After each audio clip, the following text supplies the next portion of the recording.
예수는 십자가에 못 박힌다. 목사는 그것을 설교한다. 예수는 무덤에서 되살아난다. 학자는 그것을 책으로 쓴다. 이것은 키에르케고르가 한 말인데요.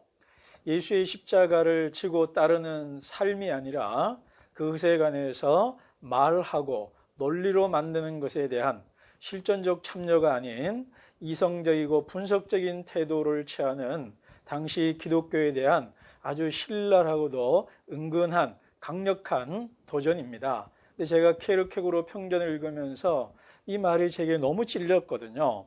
나는 그런 목사가 아닐까. 근데 지나고 보니 목사가 되어서 십자가를 설교하고 예수의 십자가와 부활을 글로 쓰는 사람이 되고 보니까 이 말이 더 가슴 아프게 와닿습니다. 그리고 오늘 예수님이 십자가에 못 박히는 이 장면을 또 유튜브로 설명하는 이 시간, 그 말이 떠올라서 정말 해야 되나 말아야 되느냐 하는 고민도 해보았습니다. 그러나 변명이라 할까요? 핑계를 대보자면 그래도 누군가 이 본문을 설명해 줘야 되고 그것을 또 설명해 주고 읽고 있는 것을 깨닫느냐고 묻고 해설해 주는 것을 제 부르심으로 알고 달려왔기에 그런 딜레마를 가슴에 품고 오늘 본문을 설명해 보려고 하겠습니다. 그래서 오늘 본문을 저는 공간의 중심으로 한번 구분을 해 보았습니다. 첫 번째는 뜰에서, 그리고 길에서, 골고다에서. 이 뜰에서라는 제목은 뭐 그렇게 설명하지 않아도 우리가 잘 알고 있을 것입니다. 예수님 머리에 씌운 가시관은 왕관을, 그리고 자세의 곳은 왕복을 상징해서 자칭 또는 타칭 유대인의 왕이라고 부르는 예수님을 조롱하고 멸시하는 대목들인 것입니다. 그러니까 이 대목은 왕이 즉위할 때, 대관식 때 하는 행동을 흉내내어서 예수님을 아주 조롱하고 멸시하고 있다라는 것입니다. 그런데 이 대목에서 또 제가 오늘 뒤에도 잠깐 말씀드리겠습니다만은 예수님이 십자가에 못 박히는 장면보다는 오히려 조롱하는 병사들 그리고 행인들과 제사장들의 더 많은 초점을 오늘 본문은 보여주고 있습니다. 예수님이 물리적으로 고통받는 것보다는 사람을 통해서 말하려고 하고 있는 거죠. 결론은 이것입니다. 예수님은 왕이시고 이런 방식으로 조롱받는 방식으로 왕위에 올라서는 불행하지만 그러기에 참된 왕이시라는 것입니다. 이것을 문학적으로 아이러니다, 반어법이다, 뭐 역설이다 그러죠. 이런 걸 통해서 이런 방식으로 왕이 되는 자가 참된 왕이고 새 세상을 만드시는 분이시다라는 것을 돌려서 말하고 있다라는 것, 그 정도만 하고 넘어가겠습니다. 그다음 길에서는 알다시피 구레네 사람 시몬입니다. 이 사람 누구냐? 지금 구레네라는 곳은 리비아 땅으로 우리가 알고 있습니다. 그런데 이 독자들이 좀 알고 있는 사람인 것 같아요. 알렉산더와 루포의 아버지다 그래요. 그러니까 누구 철수와 민수 아빠다 뭐 이렇게 말했다 이 말이에요. 그러니까 독자들이 알만한 사람이었기에 마가가 그렇게 기록하지 않았을까? 근데 공교롭게도 로마서 16장 13절에 보면 루포라는 사람이 나와요. 그래서 그 루포가 동일 인물일지에 대해서 우리가 단정 지을 수는 없습니다. 그러나 우리가 마가복음이 로마에서 기록되었다라는 것, 그리고 로마서 16장 13절을 연계해 보면 확정적으로 확언할 수는 없지만 그래도 독자가 알고 있는 사람이고 로마라는 지역이라는 맥락에서 본다면 아마 동일 인물이지 않을까 그런 생각을 하게 되고요. 근데 이 사람은 시몬은요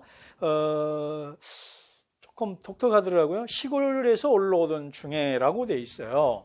근데 당시 종교적 법령이나 이런 걸 보면 이날이 6월절 전날이거든요. 6월절이 이제 한국 시간으로, 우리 시간으로 금요일 저녁 6시부터인데 그 전에 유월절 준비하는 시간이거든요. 그런데 그 시간에 이렇게 시골에서 올라온다. 이동거리가 많거든요. 그래서 이 사람 이게 맞냐 틀렸냐 이런 주석들 보면 많이 나와요. 근데 저희 해석은 이렇습니다. 이 사람 별로 경건한 유대인은 아니었던 것 같아요. 경건한 유대인이 아니었고 그냥 자기 생업에 바쁜 아니면 뭐 불경건해서 뭐 어슬렁거렸는지는 모르겠습니다. 하여간 우연히 재수 없게 잘못 걸려들어서 예수의 대신에 십자가를 지게 된 거죠. 여기서 이 사람이 억지로 대신 십자가를 매잖아요. 이게 뭐냐면 여러분 영화에서도 많이 보셨겠지만 십자가에 가로막대와 세로막대가 있잖아요. 그래서 이 세로막대는 이미 그 처형지에 꽂아 놓습니다. 그러면 사형수가 자기가 메고 갈 이 가로막대를 들고, 그러니까 자기가 양팔에 매달리는 그 막대를 자기가 들고 가는 거거든요. 그런데 예수님이 그것을 들고 만큼 체력이 안 됐던 것 같아요. 이미 밤새 당하셨고 그리고 매질 당하시면서 너무 많은 고통을 겪었기 때문에 그 먼 거리를 십자가 그 들보를 메고 갈 만한 체력이 안 됐던 것 같습니다. 근데 저는 그래서 아마 가다가 휘청거리고 몇 번을 쓰러지고 하니까 지체가 되고 지연이 되니까 옆에 있던 시몬을 만만해 보이고 이게 보니까 행색도 그렇게 부유해 보이지 않고 가난하고 죄송합니다만 시골에서 올라왔다 그러니까 시골 촌놈 같고 하니까 이 촌놈 만만하다 싶어서 징발을 한 거죠. 로마인들은 이렇게 몇 킬로를 데려갈 수 있는 징발의 권리가 있거든요. 그 이제 산상수훈에 오리를 가려거든 십리를 가라 할 때 바로 그 대목입니다. 그래서 이 만만하고 촌놈인 이 시몬에게 십자가를 지게 한 거죠. 여기서 정말 또 우리 본문의 의미와 상관없지만 어찌됐든 예수님이 십자가 지고 갈 만한 체력도 안 될 만큼 비틀 그리고 쓰러지는 모습을 우리가 조금 한번 상상해 볼 수는 있겠습니다. 어쨌든 이 시몬의 모습에서 그래서 나중에 우리가 추정하기를 이 시몬이 이 사건을 계기로 해서 예수에 대해서 다시 알게 되고 믿게 되지 않았을까 우리가 그렇게 추정을 합니다. 근데 시몬이라는 사람을 보면서 우리 교회 다니는 사람 중에 가끔 그런 사람도 있어요. 얼떨결에 억지로 끌려왔다가 예수 믿는 사람들. 전에는 친구 따라왔다면 지금은 부모 손에 이끌려서 강제로 억지로 교회 다니는 친구들 많이 있습니다. 그래서 별로 경건해 보이지도 않고요. 억지로 끌려다니는 그런 친구들이 있습니다. 글쎄요. 그런 아이들도 나중에 구레네 시몬처럼 훌륭한 경건한 신자가 되지 않을까요? 그런 희망을 또한 가져보게 되고요. 십자가에 끌려가시는 예수님이 누군가에게 이 시몬이 십자가를 짐으로 또 예수를 믿게 되는 거죠. 그리고 여기서 또 보여주는 대목은 어쩌면 이 십자가는 베드로나 요한, 안드레, 야고보가 져야 되지 않을까요? 근데 무명의 구레네 사람 시몬이 십자가를 집니다. 그러고 보면 교회도요. 십자가 질 만한 사람들은요. 말만 떠벌리고요. 내가 죽기까지 주를 따르겠습니다. 오른쪽 왼쪽 이런 거는 신경 쓰지 막상 십자가 지는 자리는 안 나타나요. 저도 그런 경험을 많이 했는데요. 회의할 때는 목소리 크고요. 안 빠집니다. 모든 스케줄 조정하고 와요. 제가 예전에 힘들었던 때 그랬거든요. 그런 교인이 있는데요. 근데 교회 청소한다든가 뭐 봉사한다 할 때는 안 보입니다. 그리고 돈을 내야 될 자리는 안 나오고요. 그냥 남이 대접할 때는 나와요. 그런 사람들의 모습하고 좀 오버랩 되지 않습니까? 정작 십자가를 말하는 사람은 십자가를 안 지고요. 그냥 이름 없이 조용한 어떤 한 사람이 말 없이 십자가 지는 사람들이 있습니다. 자, 이제는 골고다로 좀 장소를 이동해 볼까요? 골고다는요, 우리 라틴 말로 갈보리입니다. 갈보리. 그래서 영어로 갈보리.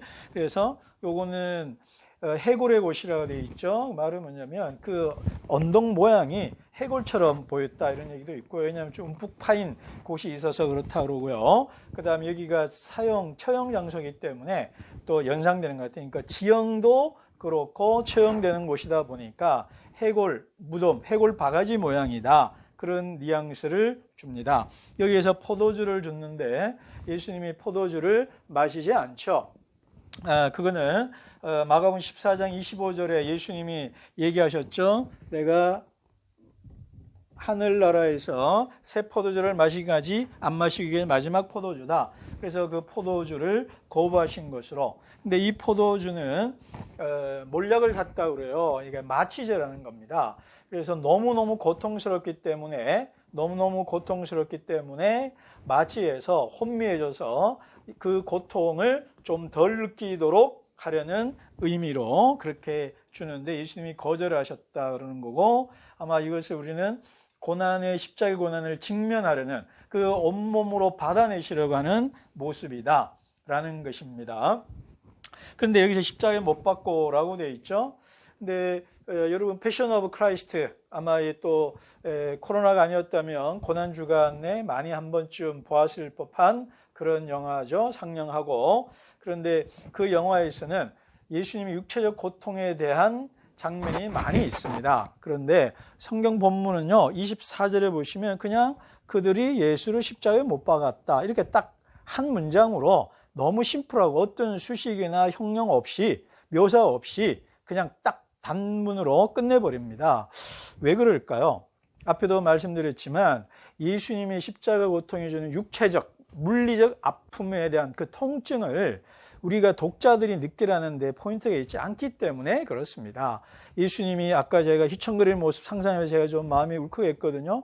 너무 그런 것에 우리가 그런 걸 부정하거나 배제할 필요는 없습니다. 그건 자연스러운 감정이고요. 상상력입니다. 저는 괜찮다고 봅니다. 그러나 성경이 말하는 본래 메인 포커스는 육체적 물리적 고통에 있지 아니하고 그것을 바라보지 말고 십자가의 의미를 묵상하라는 것이 마가복음의 의도입니다. 그래서 못 박았다는 말은 서너 단어로 끝내버리고요.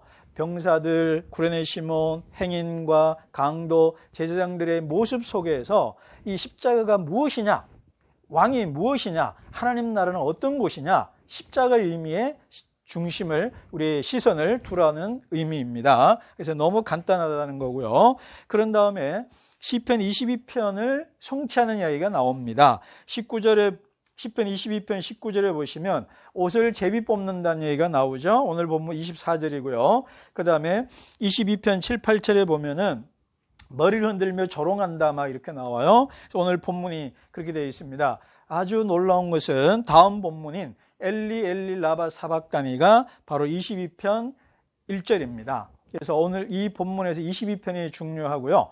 자, 22편 얘기는 다음 본문에서 좀 더 설명드리도록 하겠습니다. 이 말은 뭐냐면 예수가 당한 고난은 치욕적인 것이지만 그것은 하나님에 의해서 성경에서 예언된 것이라는 것, 그리고 하나님께서 구원을 이루기 위한 계획의 일부라는 것, 이런 방식을 통하지 않고서는 하나님의 뜻, 하나님의 나라, 예수가 왕인 나라는 세워질 수 없기 때문에 이미 계획되어 있다 이 말이에요. 성경에 예언된 대로 됐다 이 말입니다. 그래서 치욕적인 건데 이 세 가지 측면을 좀 동시에 보면 좋겠습니다. 강도는 앞에서 많이 얘기했죠. 그냥 도둑질한 강도가 아니고요. 십자가 처형시킬 만한 아주 극악한 강도고 살인자고 무장혁명, 무장폭동을 주동한 사람들입니다. 그 전에요. 이제 시간이 나오죠. 자, 여기서 빼놨는데요. 자, 여기 시간부터 좀 보시면 6시, 9시, 12시, 3시, 6시 이렇게 되어 있습니다.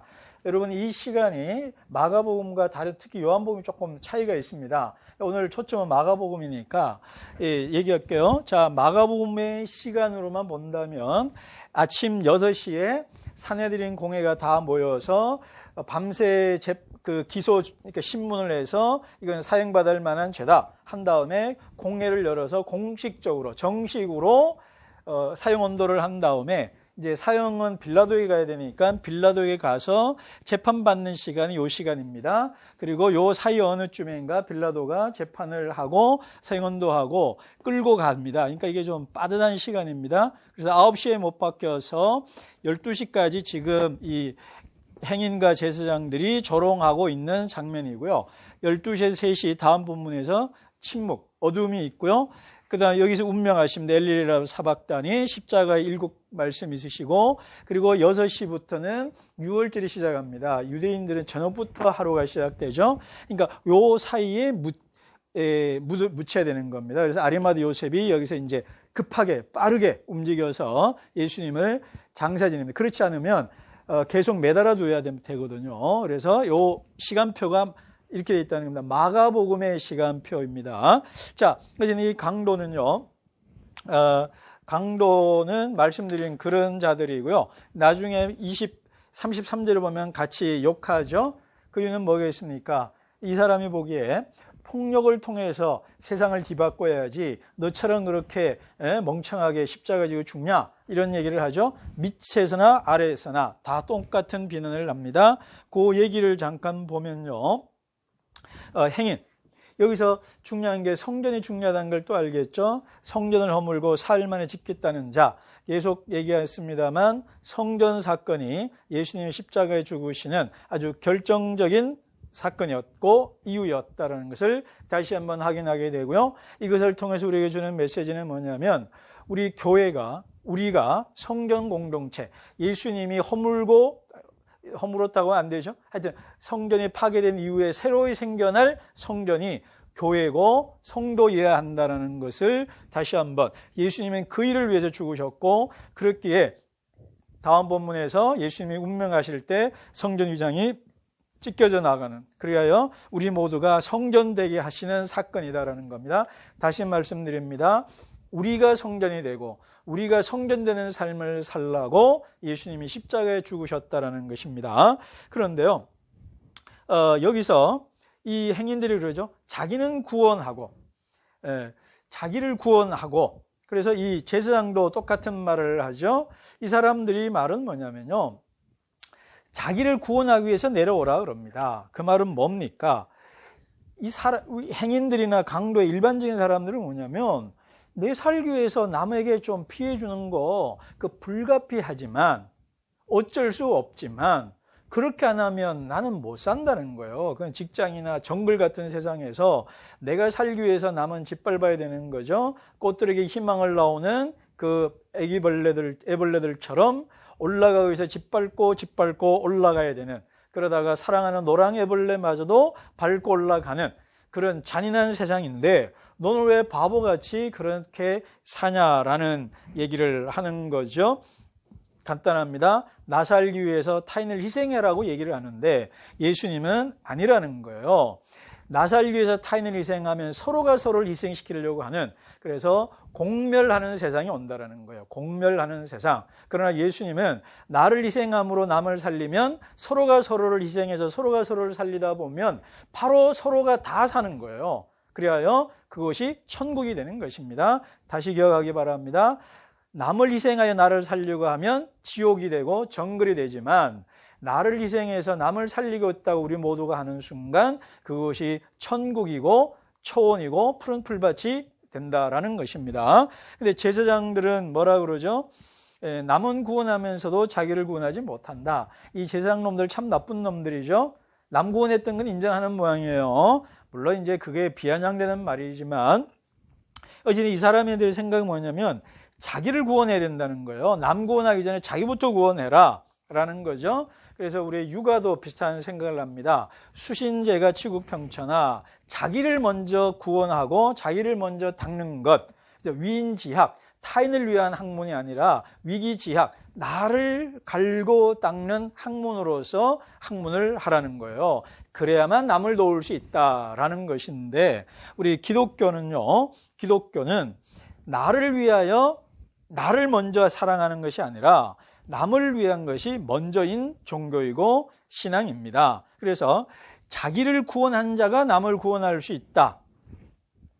그런 경우가 없다, 있다 이렇게 단정으로 말하지는 않겠습니다. 그러나 자기를 구원하겠다는 사람들은 죽을 때까지 자기를 구원하지 못합니다. 우리는 관계 속에서 살고요. 우리는 남을 도움으로써 도움을 받습니다. 성 프란시스코의 유명한 기도처럼 남을 사랑함으로써 사랑받는 것이지 나 사랑받겠다고 해서 사랑하는 건 아닙니다. 물론 사랑받은 자가 사랑하죠. 그래서 사랑함으로써 사랑받는 거고요. 줌으로써 받는 거고요. 이름으로써 얻는 겁니다. 그렇기 때문에 예수님의 방식은 그렇지를 않아요. 그러니까 제사장들이 보기에 바보죠. 이 대목에서 내려와라 그러죠. 두 그룹이 내려와라 그럽니다. 너 왜 거기서 매달려 있냐 이 말입니다. 저는 이 장면 볼 때마다 영화 두 개가 생각나요. 첫 번째는 매트릭스입니다. 매트릭스에 보면 그 총을 쏘면 이렇게 갑자기 느려지잖아요. 그리고 주인공이 딱 총알을 피해가는 아주 멋있는 장면이 있잖아요. 저는 이때 보면 내가 만약 예수였고 십자가에 매달렸다면 요즘 말로 빡쳐가지고 내 머리에 있던 가시관과 양옆에 있는 못이 갑자기 매트릭스 영화처럼 이게 가시관 쓰여 있던 것이 갑자기 이 가시가 퓨 이렇게 나가지고 갑자기 여러분 영상으로 이건 슬로로 나와야 되겠죠? 십자가에 못 박혔던 이 못이 갑자기 내 살에서 팡 나옵니다. 그런 다음에 방향을 바꾸고요. 갑자기 손오공처럼 이 가시가 한 수천 개로 나누면서요. 그 앞에 있던 로마 군병과 행인들과 제사장들을 향해서 날아가기 시작하면 갑자기 아수랑되겠죠. 도망가고 넘어지고 엎어지고 그리고 이 이 일반 행인들에게는 가시관 가서 때리고요. 이 나쁜 이 제사장들은요.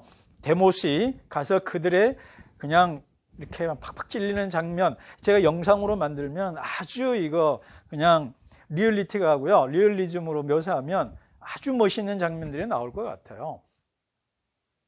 근데 예수는 그렇게 하지 않습니다. 왜요? 남을 희생해서 나 사는 길이 십자가 길이 아니기 때문입니다. 그리고 또 하나 영화 생각나는 게요. 니콜스 카잔차키스의 그리스도 최후의 유혹. 그죠? 그걸로 많은 분들이 기독교 비난에 반기독교 영화다 이러는데요. 글쎄요. 저는 인간적으로 예수님도 그런 유혹을 받으셨다고 생각합니다. 겟세마네 동산의 기도를 받을 때 십자가 매달린 그 순간에서도 그리고 내려가고 싶어하는 마음이 충분히 있었을 것이라고 생각합니다. 십자가를 지지 않는 길이 있다면 십자가 지지 않고 구원이 가능하다라면 십자가 지지 않고 하나님 나라가 올 수 있다면 십자가를 피하고 왕이 될 수 있다면 예수님은 그 길을 가고 싶어 하셨다는 것을 겟세마네 기도가 보여주고 있잖아요. 예수님은 너무너무 내려오고 싶으셨을 거예요. 그럼에도 불구하고 내려오지 않았다라는 것입니다. 여러분 우리의 삶이 아니 신앙의 길이 좀 더 예수 잘 믿겠다는 길은 십자가의 길입니다. 마음 아프게 그러나 진실을 말하면 내려오지 마시고 그대로 매달려 있어야 합니다. 자, 결론 다 내리겠습니다. 여러분, 이 조롱하는 말들이 저의 말이 아닌가 싶더라고요. 좀 의미 있는 일, 좀 올바른 일 하는 사람 보면 자기 가족도 좀 챙기고 자기 몸도 좀 하지 왜 이렇게 자기를 힘들게 하면서 자기를 아프게 하면서 파괴하면서 저렇게 정의로운 일을 하나 제가 후배들에게도 좀 이 행인과 제사장의 말을 사실 합니다. 그래서 다니엘 신용하면서 비굴하게 살아라 그런 얘기도 하고요. 어찌됐든 오늘 본문은 그렇지 않다라는 것입니다. 그리고 오늘 본문은 너는 행인과 제사장이 아니냐 십자가 위에 매달려 있기는커녕 십자가를 비난하는 십자가의 삶을 사는 사람을 희롱하고 기롱하는 그런 짓거리 하고 있는 거 아니냐 이 말입니다. 그러면서 남을 말로는 교회를 다니지만 몸으로는 제사장과 행인이 되어서 나부터 살고 나부터 구원하고 남이 어찌됐든 간에 그렇게 하려는 것이 우리가 아닐까 싶어요. 어떠세요? 코로나로 많이 교회들도 힘들고 우리 사회도 다 힘들죠. 이러한 때에 우리가 더 교회가 더 희생해서 사회를 돕고 어려운 이웃을 돕는다면 그것이 십자가의 길이 아닐까요? 그리고 십자가에서 내려오지 말고 매달려 있는 저와 여러분 되기를 바랍니다.